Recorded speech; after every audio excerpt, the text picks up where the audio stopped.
Good day. Thank you for watching another episode of the Manila Times Coffee Break, where we talk and catch up on the hot issues and topics of the day. My name is Dafort Villaseran, the Manila Times editor, streaming from Grand Hyatt Manila in BGC Taguig City, Metropolitan Manila. We're interviewing today the Labor and Welfare Bureau Secretary of the Hong Kong Special Administrative Region, Mr. Chris Sun Yukhan.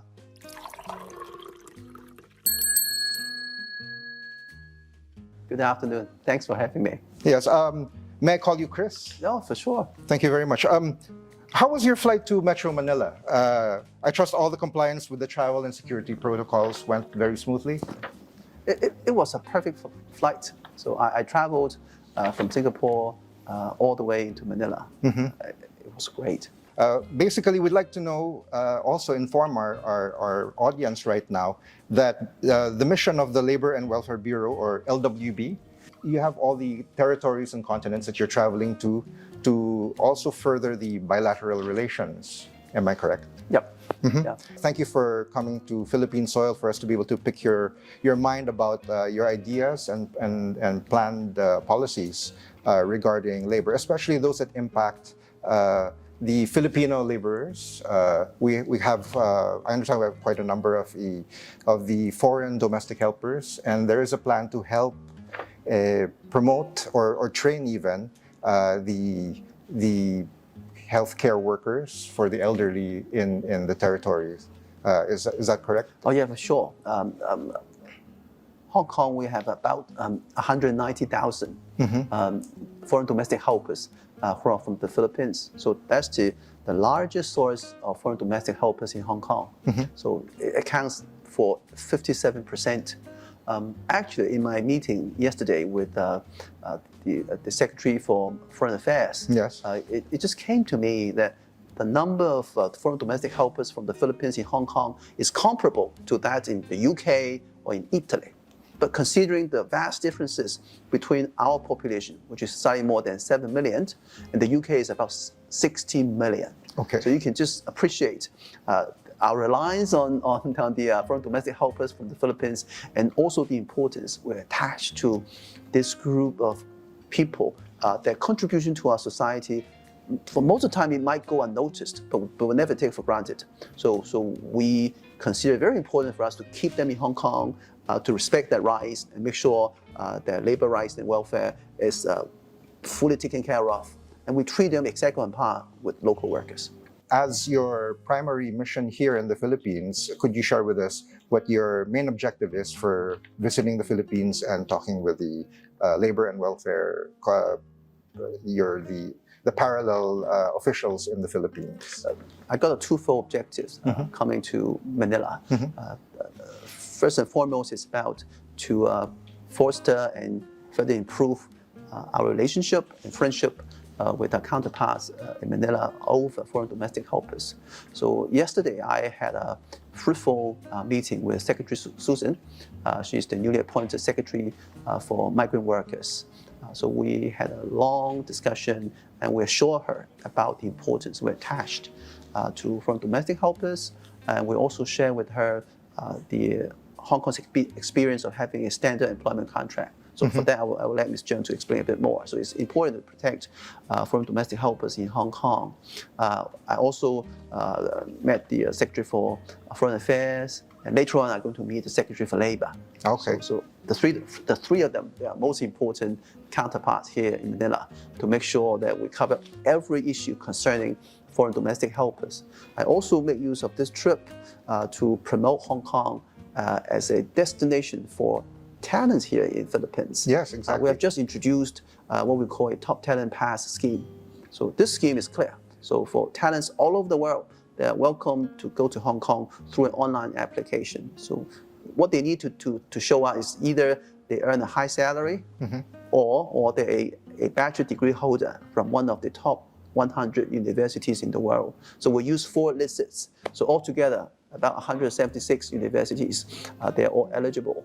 So both of them work through this scheme. We just launched it for 2 weeks. Really? We have already received about more than 4,400 applications. So it's a lot. Every day we're receiving 300 to 400 Could you share with our applications. viewers how they would be able to access or You just search Hong Kong Talent Engage. So there's a portal. So go there. All the information is there. You can just click in using a small self-help tool, key in some of your information. They will let you know which scheme might be relevant. And if you're really interested, you can apply online. So you don't have to show up in Hong Kong. So by the time you are done with a talent pass or with a permit, you could go to Hong Kong. So if you meet the top talent pass requirement, we'll issue you with a 2-year pass. I see. Nothing and with no condition. You don't have to find a job. You don't have to prove anything. Just come into Hong Kong. After 2 years, you find a job or you start your own business, you get an extension of stay. So usually it will be 2 plus 3 plus 3. So extension 3 years, another extension 3 years, and then you will be a permanent resident. Oh, this is great news. And if you're very successful, you have a high-paying job, say you are earning $2 million a year. By the second year, we'll give you a 6-year extension. So this is a very attractive scheme, and we hope through that scheme we're going to attract talents all over the world into Hong Kong. And I would let Ms. Jiang talk more about the standard employment contract and all the protection we afforded to foreign domestic helpers. Basically, the standard employment contract is stipulated by the Hong Kong SAR government. So it has been in place since the 1970s. So we have been using this tool for decades to protect the welfare of foreign domestic helpers. This is the only valid contract that is recognized in Hong Kong. Basically, it sets out all the rights and obligations of both employers and helpers, including the wages, the holidays, food. We provide free food to our helpers, free accommodation, and free passage to and from the helpers' home country. So everything is clearly laid out in this standard employment contract. If a helper runs into a labor dispute obviously with her employer, then she can bring along the standard employment contract and come to the labor department so that we can provide help and assistance. That's great. Is there any particular sort of range of talents that the Hong Kong SAR is looking for? All talents are welcome, but especially, Hong Kong is an international financial center. So people with knowledge, background in finance, of course, they are in great demand. But we're also developing ourselves into an innovation and technology center. So clearly, we need a lot of people with expertise or with the ideas about technology and innovation to come into Hong Kong. And even for talents with a cultural perspective, for talents who are good at, say, in trading, in aviation, maritime, there are a lot of opportunities here in Hong Kong. You have to remember, we're opening up. Yes. Just like the Philippines. So by the time Hong Kong opening up, you can tell from history that the rebound will be very strong. And given the support from our country, the endowment of Hong Kong, the attraction here in Hong Kong. So we believe in the coming years, there are a lot of opportunities for talents to explore. So I think together, just making use of the advantages of Hong Kong as an international city, making use of a position as a doorway into mainland China and into the Greater Bay Area. So there's, for us, clear for me, I believe there's no place in this region better than Hong Kong for talent to develop their career and do something that we're proud of. So in what ways have you been reaching out to the top talent of the world? And in what ways are you able to compete or outmatch the offers in other countries, in other regions and territories? We are making use of social media to reach out to the world. We also rely on our economic trade offices. We have altogether 17 economic trade offices plus mainland offices. So Mr. Lee is one of them. The Jakarta office is helping us. The Bangkok office is helping us. The Singapore office is helping us. Are there any new measures or programs to facilitate foreign domestic helpers and to attracting talent, the top talent from the Philippines and the rest of the ASEAN region? What policies can you share with us? For foreign domestic helpers, I think the first and foremost important is all the quarantine requirements is gone. So once they sign a contract with the employer, they can go to Hong Kong freely. So this is good news not just to the foreign domestic helpers, but also good news to their employers. We in Hong Kong through the good work of the Labor Department, we have a designated portal for foreign domestic helpers. So it's in all sorts of languages, including Tagalog. So they can using their dialect and the language they are most familiar with to have access to the key information. We also have a 24-hour hotline. So these are the things we are doing. Apart from that, we have close collaboration with the NGOs in Hong Kong. Mm-hmm. There are quite a number of NGOs with targeting different needs of foreign domestic helpers. And of course, the most important part is in the government, we make it a principle of our policy when treating the foreign domestic helpers in terms of legal law protection, in terms of labor right protection, mm-hmm. they are fully on par with local labor. So that is why when we increase the maternity leave for workers, the extra 4 weeks is equally applicable to foreign domestic helpers. When we uplift the number of statutory holidays for workers, also by the same token is equally applicable to foreign domestic helpers. So this is very important, and we take it to heart that whenever there's any enhancement to our labor regime, labor protection, it must be equally applicable to both local and foreign workers. That's good to hear. I think that our Filipinos would feel safer in being able to personally go there or have their family members provide for them through the means of... I think Hong Kong is always the preferred, if not the most preferred destination for foreign domestic helpers from the Philippines. How about the programs that you have for caregivers and healthcare workers that perhaps you'd like to talk about how you also have training programs planned and other measures? We do have training programs. So just before the interview, mm-hmm. I spent the morning visiting TESDA and also one of their leading training institutes, knowing more about how they trained caregivers as well as healthcare workers. Mm-hmm. Indeed, with the aging population, quite a large number of foreign domestic helpers from the Philippines, when they work in Hong Kong, they tend to take care of elderly. Mm-hmm. So we want to make sure they're well equipped when they come to Hong Kong, so they can take care of the needs of the families where they're being recruited. So it's almost like it's either a shift in careers or it's an augmentation of their skill sets. It's an augmentation of their skill sets. But this time around, as I said, I have two major objectives of my visit. So mm-hmm. apart from foreign domestic helpers, which you know very well, another one is we hope to see if we can achieve some breakthrough when it comes to the recruitment from outside of talents. Mm-hmm. And we believe there is a huge talent pool here in the Philippines. Oh, absolutely. I think if you were to if you could perhaps share some figures, what the demand for how many people or what sorts of enticements that you might want to be able to send out as a message, would you care to We don't have a quota. We don't have a quota except for those who are fresh graduates. Okay. So we set a 10,000 annual quota. For the rest, whenever they meet the requirement, they will be welcome into Hong Kong.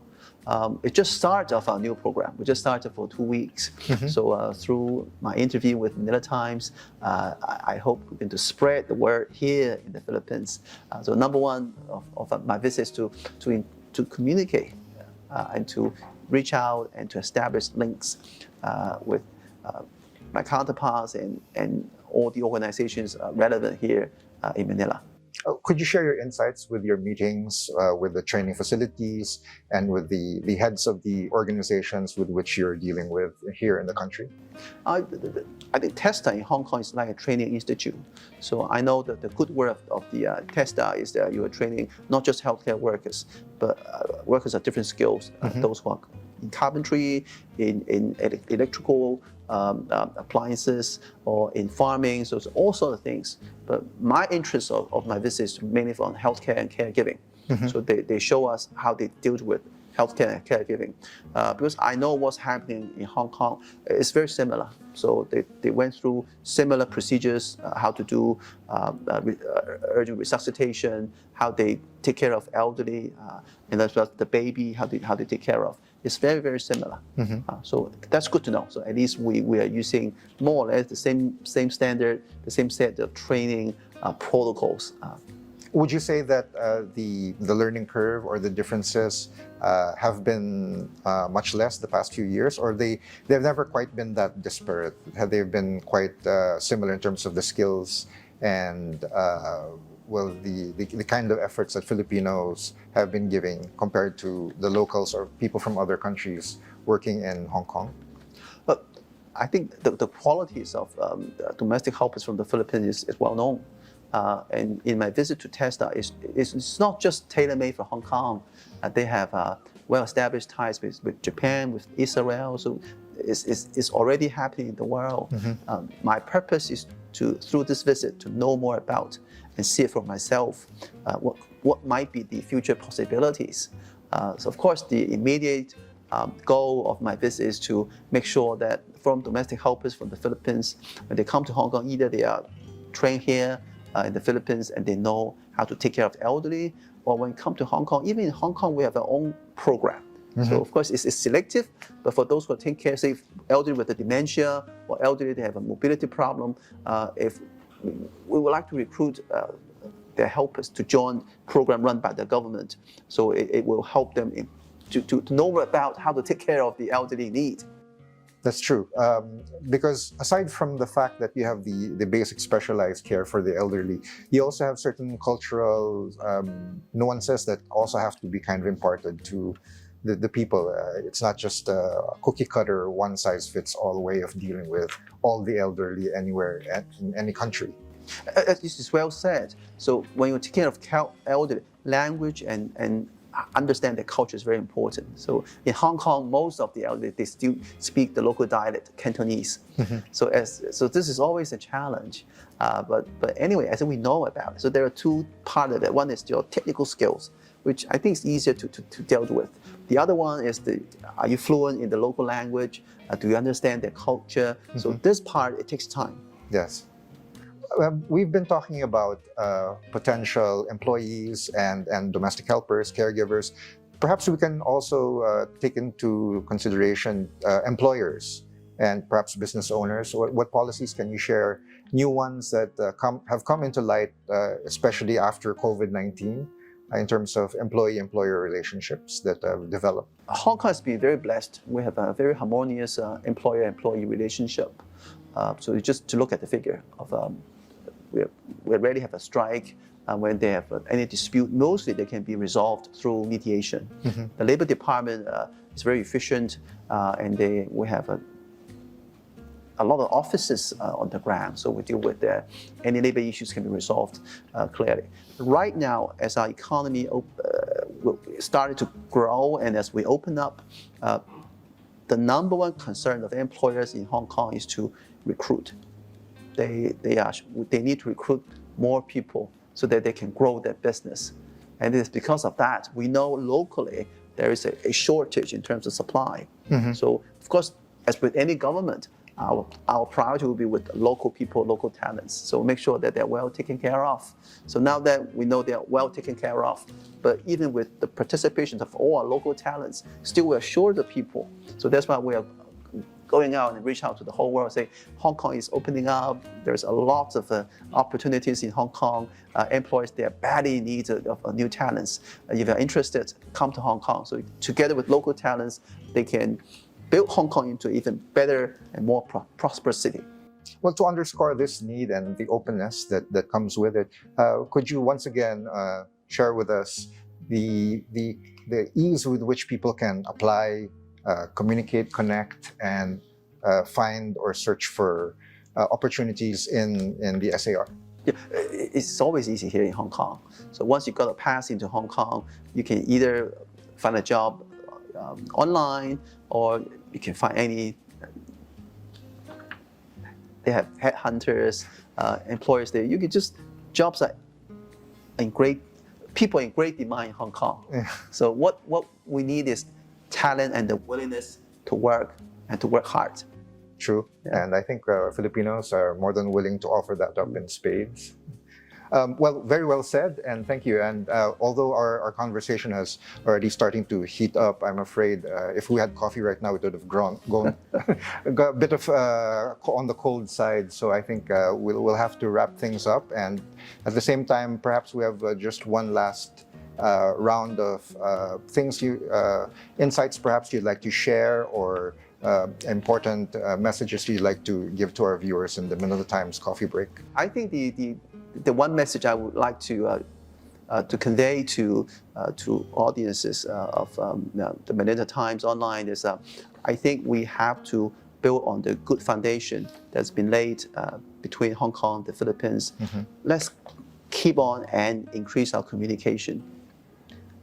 The more people traveling between Hong Kong and the Philippines, I think the better relationship. And we look forward to a future where both Hong Kong and Philippines will thrive because of a closer ties between the two places. True. Thank you very much. We are grateful to Mr. Chris Sun Yokan, Labor and Welfare Bureau Secretary of the Hong Kong Special Administrative Region, for his time. We're also grateful to our viewers for being part of the conversation in What's Brewing Under Heaven, Mr. Labor Secretary. I'm Dafort Villaseran, and I hope you enjoyed the perks of being part of the Manila Times Coffee Break. Have a great day ahead. Thank you.